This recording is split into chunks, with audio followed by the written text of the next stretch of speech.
Jide. Here we'll talk about actions and inactions of those who shape our political and national landscape and how these impact us positively or otherwise. I'm Ibrahim Shita. Today on the show, we'll be discussing the unexpected sack of service chiefs. In the course of the program, we take your questions. But first, subscribe to our YouTube channel and drop your questions in the comment section. It's important to mention that we can only read comments with human names and the ones based on the subject matter. I have joining me Vazum, the maestro himself, Babajide Kolade Titoju. Good to see you, Bikil. Yeah, good to do this with you, Brian. It was sudden, it was sweeping, and it left the nation talking. The president's unexpected sack of Nigeria's service chiefs, many are calling it bold, others unsettling. But beyond the headlines, Bikil, what really prompted this shakeup at the top of our security architecture? Was it strategy, necessity, or politics in uniform? It could be a combination of, it should be a combination of all of the factors that you listed. The president will not take a decision based on one issue, especially far-reaching decision such as this. It cannot be just one reason. People should understand that President Tinubu is not like his immediate predecessor who kept service chiefs in office for too long. Even when it was glaring that diminishing return are setting and they were not doing well, Nigerians were not happy with them, we kept them on. We extended their tenure, which was unusual. And after he extended it, after another 2 years, we just didn't say anything. There were service chiefs who were already above 60 years, and he kept them, which is against the law of the land. Some people even went to court because of this. Ideally, service chiefs should not spend more than 2 years in office. Ideally, that's the ideal situation. So the president can decide to extend their tenure by 2 years, but in the real sense of the word, they are supposed to be in office for an initial 2 years. He can decide to extend. It's well within the powers of the president to extend. But you also have to think of the implication of that. Keeping the Buratai generation of service chiefs in office beyond 2 years, beyond 4 years, was not healthy for the armed forces, because it meant that their own juniors were being retired while they were kept in office. So once you spend 35 years in service, or you are 56 years old, you should expect to be retired. That is the statutory, that is what the law says. So if, for example, you got into the army at the age of 22 and you spend 35 years, you are going to be around 57 years, but at that age, you are expected to retire because you have spent 35 years in service. So I don't know why people would want service chiefs to remain in office in perpetuity. A good number of them have done very well. They They are among the best that our country has produced. But the tradition is not for them to remain in office in perpetuity. Every set at NDA, every class at NDA desires to produce the chief of army staff, for example, the chief of naval staff, the chief of air staff.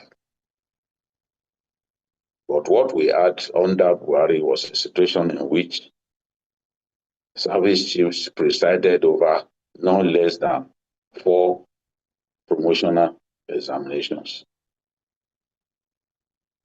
That was really unhealthy. And I believe that this president was not prepared to do that, was not prepared. In any case, no matter how good you are as a service chief, there's probably someone better than you who has not been afforded a chance. And as we look at the stewardship that these guys gave us as a country, no doubt they were exceptional. I've seen chief of air staffs in our country. I've never seen anyone as brilliant as Hassan Abubakar. In terms of his ability to answer questions, he was just exceptional. And not only that, he also excelled in the discharge of his duties, both in terms of welfare of staff, in terms of air surveillance capacity, and in terms of even the neutralization of insurgents. He did very well. He also improved air fleet maintenance and increased sorties. When you keep the air platforms working, it will translate to more sorties. You'll be able to have more sorties against the enemy and keep the platforms in good health to be able to do a lot of reconnaissance work, to be able to carry out bombing raids against the enemy. And we saw increased use of drones during this time, enabling him to preside over the destruction of more than 150 terrorist camps. When you talk about the chief of naval staff, the chief of naval staff was also did very well. Probably the best chief of naval staff that I've seen in my adult years. He rarely talked, but he performed so well. In terms of the welfare of staff, he was exceptional. Not like some of the chief of naval staffs before him. This one was really focused on welfare, focused on infrastructure. And today we are talking about improved oil output. We are talking about oil theft going down drastically in our country.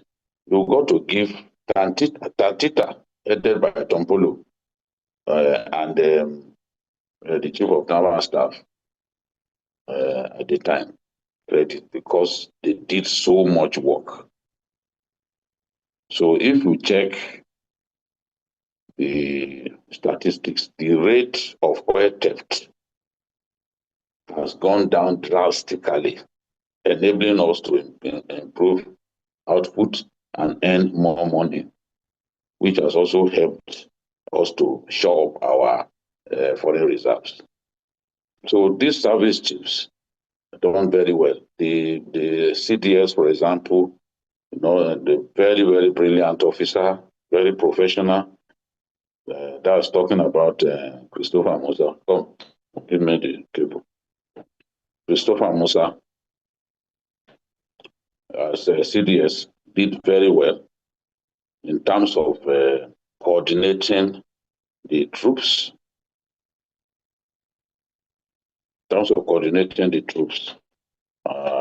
You know, it is the responsibility of the Chief of Defense Staff to ensure in terms of joint operations. So this was what he did very well, and we've seen Boko Haram as well significantly integrated that leadership, reducing major attacks as much as what it is. Of course, once we have not been able to defeat the enemy, we cannot jubilate.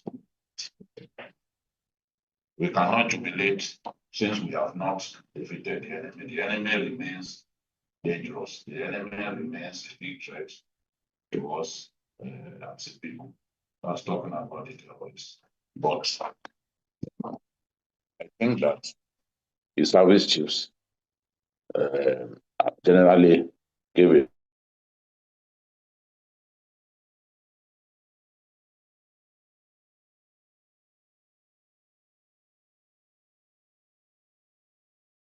Well, I'm afraid we lost connectivity with BKO. Hopefully it gets back. Okay. All right, BKO, are you there? I am. I'm just trying to study the equipment. So I'm saying that carry on, please. Yeah, I'm saying that the service chief generally gave a good account of themselves, but as long as we have not defeated the enemy, we can't stand on the rooftops and be jubilating. And I think the president took the right decision to rejig our security architecture. As I've always demanded, any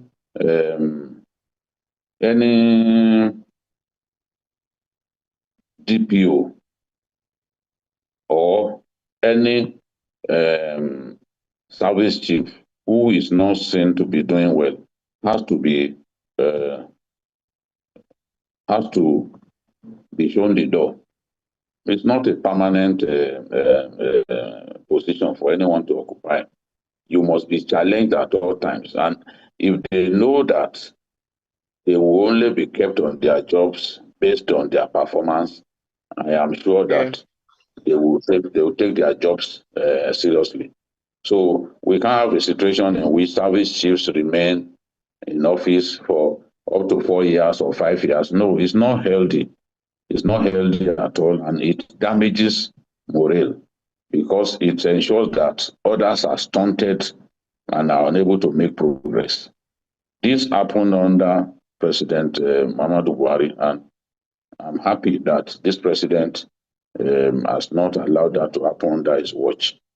We can feel really indebted to the service chiefs. We can feel bad that they've been asked to go, but for me, I do not see anything wrong in what the president has done. We thank them for their service. We thank them for the mark that they made. We will always be grateful to Lagbaja, for example. Everyone can see that Lagbaja was a fantastic officer and a fantastic general. But no one should stay in that position for too long. That is the point. Too long. All right. Yes. Yeah, but others are kind of like skeptical about the change because some believe that we've been in a state of war, and they said changing leadership in mid-crisis can be destabilizing. You know, loss of institutional memory, delay in ongoing operations or command vacuums. What do you think are the real operational risks in short term? Could terrorists or insurgents exploit this transition moment? No, it's true that sometimes before the new leadership settles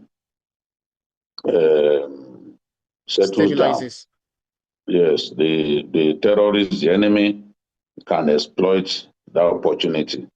But usually, when this change happens, This change that we are talking about has to do with the people at the top, the commanding officers, the GOCs, the commanding officers in the theaters of war. They are still very much at their duty posts. What I would not want the new chief of army staff to do is to make wholesale changes, because when the new chief of army staff or chief of naval staff, when the new chief of air staff assumes office, he will want to change a lot of the people manning the different divisions. What I would advise is that they should not make wholesale changes.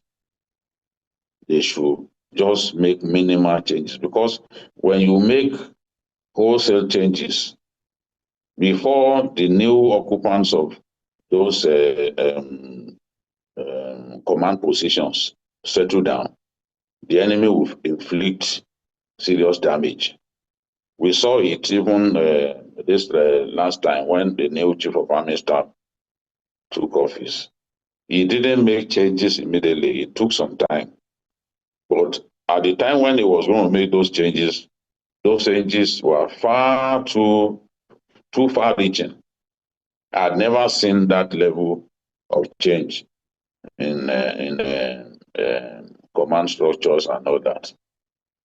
So definitely it affected the operations, because you need time to settle in, to identify the right people to work with and all that. So I don't want them to make wholesale changes. But this change at the top, this change that had been affected at the top, should not affect us significantly. They need to still run with the people that they have now, where necessary. Many officers will be retired because you brought in somebody who belonged to the class, the 40, was it 40 class. So any other person, officers who are a senior, will definitely have to go. The class of 39, class of 28, 38, they will have to be retired. Even a good number of his own mates will go. Only a few of them will be retained, and they'll probably be working in the Ministry of Defense, Defense Headquarters, because you must not be in a situation in which you cannot dish out command to anyone. So he's going to retain only a few of his classmates. So That's right. those where necessary, that will also induce change. But service chiefs are not supposed to stay too long in office, and I'm happy about what the president has done. Even when we talk about regional balancing, the president was able to achieve that. The chief of army staff is from Kogi State, North Central. The chief of naval staff is from Kano, the Northwest. The chief of air staff is from Enugu in the Southeast. So the chief of defense intelligence is from the South. Understand it's from Rivers. And the chief of defense staff is from Ikere Ekiti in Ekiti State. So you can see that the president did his best to achieve balance. And the national security advisor is from Adamawa State in the north east. The two ministers of defense are from the northwest. I heard someone saying that the Yorubas have no excuse now, that security and economy are firmly in the hands of the Yorubas. And that was a very idiotic statement made by an individual on Facebook. And I said, how can you look at this list? Say the Yorubas have been placed, the security is firmly in the hands of the Yorubas. Well, the two defense ministers are from the northwest. the chief of army staff.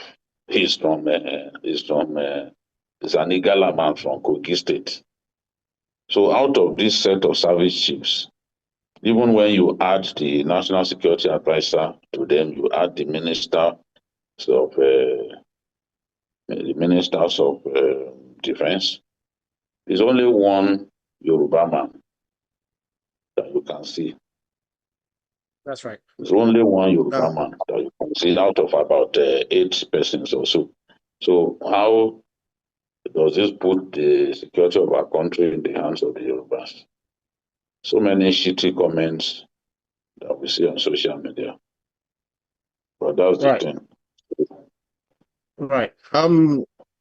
Let's look at some comments. Chinedu Okafor says, honestly, this was long overdue. You can't keep doing the same thing and expect a different result.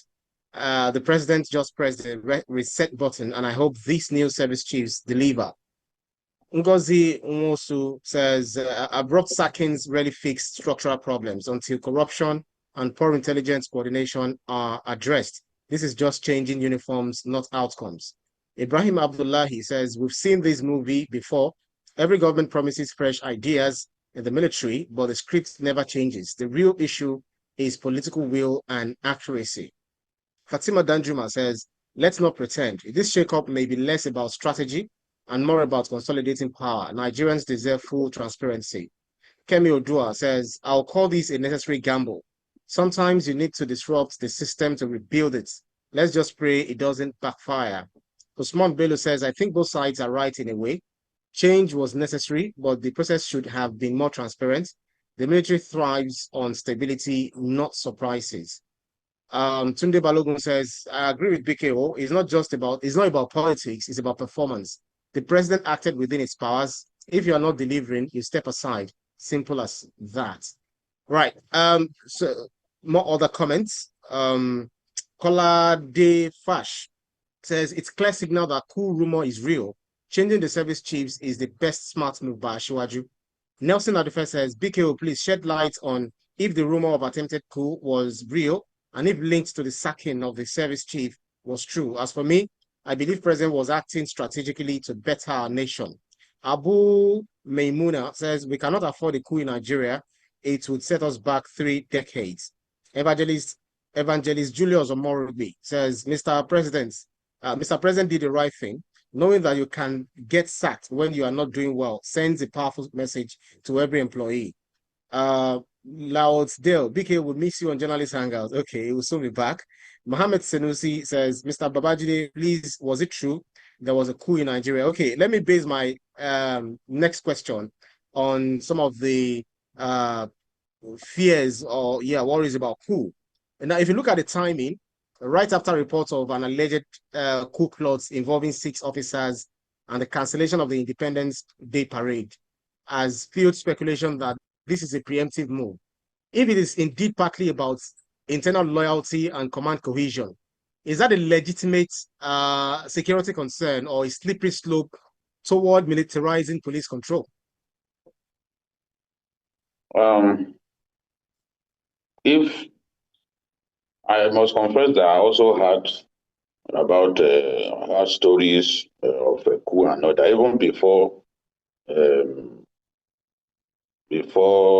Sahara Reporters and Premium Times carried the story. I had heard a rumor of coup and all that, but I only talk about things that I'm able to defend. I have friends amongst the generals who are key generals in our country. None of them has confirmed to me that there was indeed a coup or an attempt at coup. None of them has confirmed to me that the parade was cancelled because of fear that people will be eliminated. What I know is that in today's Nigeria, the military cannot take power. It's just not practicable in today's Nigeria. Any coup that anyone wants to do will simply lead to loss of lives. They will not be able to take power. because things have changed. In those days, you had just NTA. So you could announce that you've taken over power. You had just FRCN. So you could go to FRCN Lagos, announce that you've taken over power. The military is even far more decentralized now, far more divided now along ethnic and regional lines and religious lines for anybody to successfully levy a coup and succeed at it. Maybe there's tension in the army, people are grumbling, and some of the people who grumbled aloud were picked up. But I don't know about one to say that the president effected a change because of coup is a nonsensical argument, because it then suggests that the service chiefs that he sent packing were the people planning the coup.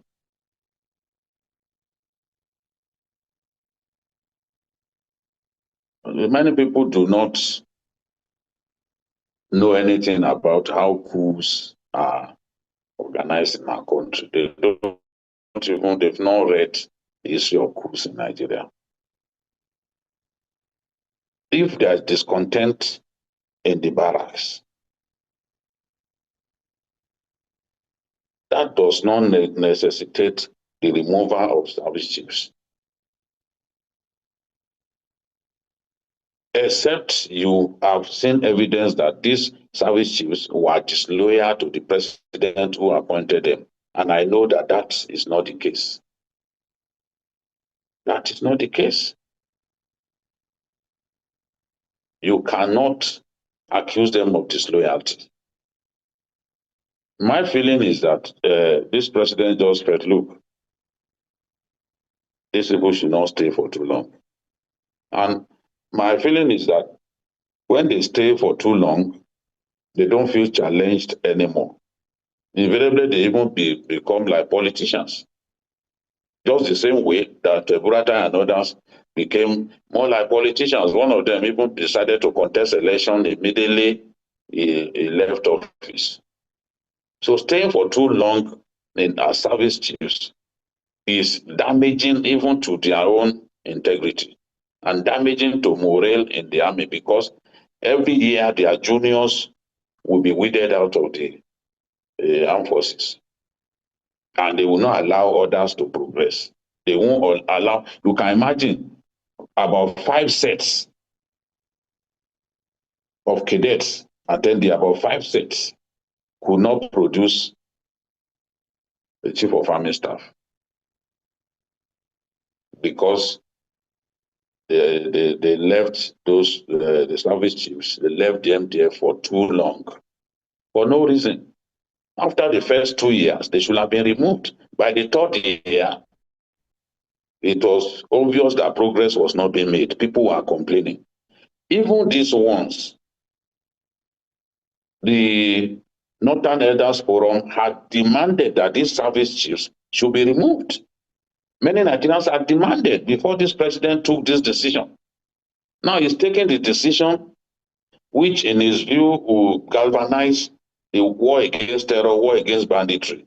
Instead of us to focus on that and challenge the new service chiefs to do their best to improve security in our country, we are talking about a coup. We are distracting ourselves and talking about something else.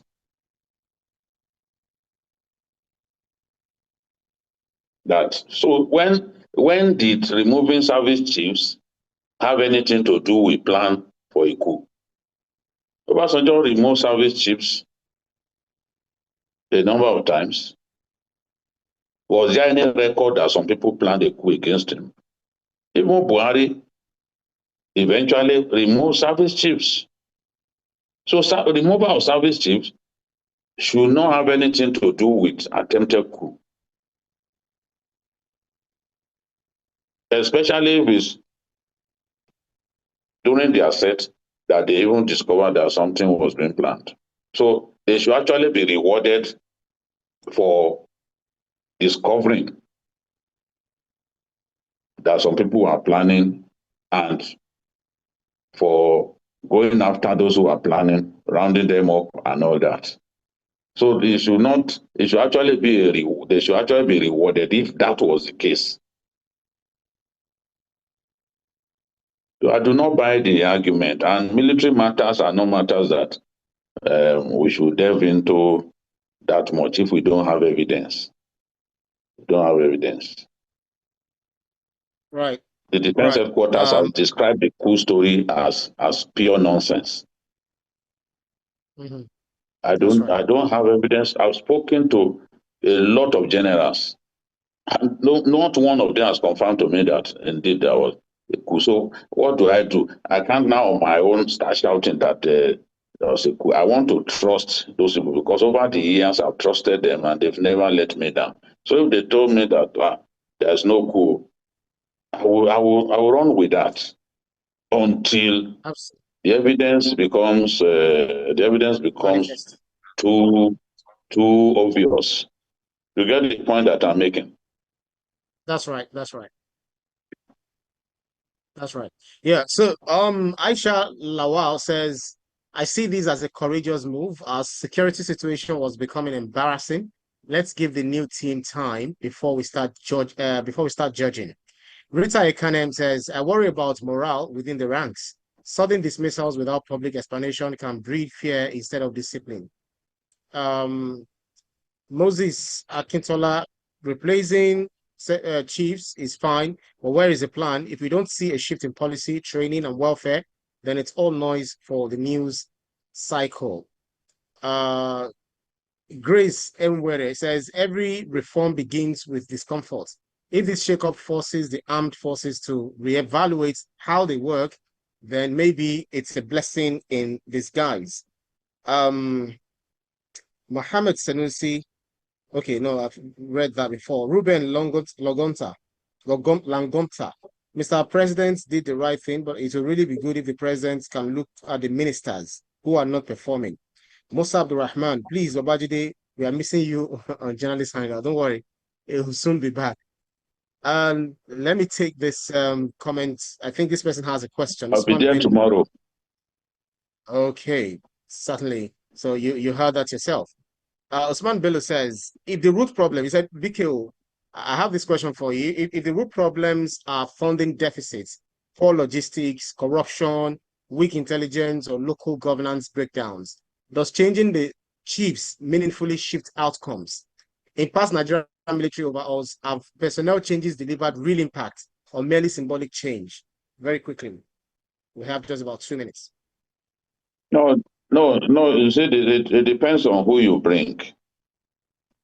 Sometimes we do not even bring the right people. You cannot tell me, for example, that Lagbaja was not an exceptional officer. Rarely do you have a situation in which a general serves as GOC in 2 different divisions. Lagbaja served as GOC in 2 different divisions. One deep and in Enugu, one deep in Kaduna, and it was also GOC in Enugu. He did very well as a chief of army staff. He did very well in the area of welfare. He did very well in dealing decisively with the enemy. Check his record as GOC one div in Kaduna. Check his record as a GOC in Enugu. So sometimes if you find the right person, that right person will make change possible. We had NDLA before now. Until Marwa got to NDLA, we didn't know that the NDLA could do some of the things that it is doing now. And he didn't bring his own staff. He had to use the same people that he inherited. So it's like that too with service chiefs. It's like that too with service chiefs. The service chief can come and be much better than the people before him. A service chief can come and it will solve a lot of the problem of morale and all that. What I want to see is for funding to improve. In terms of our troops need more equipment, especially in the theaters of war. Let funding improve. Let there be accountability on the part of those generals. Because we've had generals before who are stealing funds released to them to prosecute the war against terror. So it all depends on who we are talking. Let's not conclude that, oh, this change will not lead, will not yield results. For me, Lagbaja as Chief of Army Staff did a lot. You are not going to see a soldier who will come out and say, Lagbaja was a failure. Well, there were others before him. So I believe that it is possible for us to have real progress after this change. But people should not say, oh, sudden change. No, or that people morale. After 2 years, service chiefs know that it is only at the discretion of the president that they can have extension beyond 2 years. They know. So when service chiefs spend 2 years, they should expect that they will be removed. They can be removed. It's only at the president's discretion. It's at the president's discretion to extend beyond those 2 years. It's at his discretion. So if he chooses not to exercise that discretion, there's nothing bad about that. Absolutely. Absolutely. Ola Alaji says, BKO, you have said it all. Let us focus on winning these insecurity. Shikina. And on top of that, it's on that actually, we'll call it a wrap on today's edition for today's show for today's edition of Issues with Jide. Special thanks to you, Baba Jide Kolade Tutoji, for those insightful analysis as always. Thank you, Brian. I will say good luck to the new service chiefs and well done to the service chiefs who have just been replaced. Christopher Musa, Emmanuel Ogala, Chief of Naval Staff, fantastic man, did a tremendous job for his nation. Chief of Air Staff, one of the best Chief of Air Staffs that I've seen, did a fantastic job. The Nigerian Air Force now has far more fighter jets, fighting platforms than it had before it took over. So kudos to them for the job that they did, but they didn't finish off the enemy. The battle against banditry, the battle against terrorism, the battle against the people who are killing innocent people in the southeast is a battle that will continue. So hopefully this new set of service chiefs will deliver the killer blow to these guys. A friend of mine said he would love to see blood in their hands. That means they should get down to brass tacks, deal decisively with the enemies of the Nigerian state. That's right. Well, and thanks to you to our audience for keeping our company on every edition. We truly appreciate you. We have a whole lot of people watching on our live show, barring all unforeseen circumstances or contingencies that happened back in the day. Well, thank you so much. It's lovely to have you all back. You can see the program again anytime by subscribing to our YouTube channel, TVC News Nigeria. Click on the subscribe button to get the latest information. You can also follow us on our social media platforms at TVC News NG. I'm also at Ibrahim_Shita. On behalf of the rest of the team, I'm Ibrahim Shita. See you again next edition. Live. Bye for now. Bye.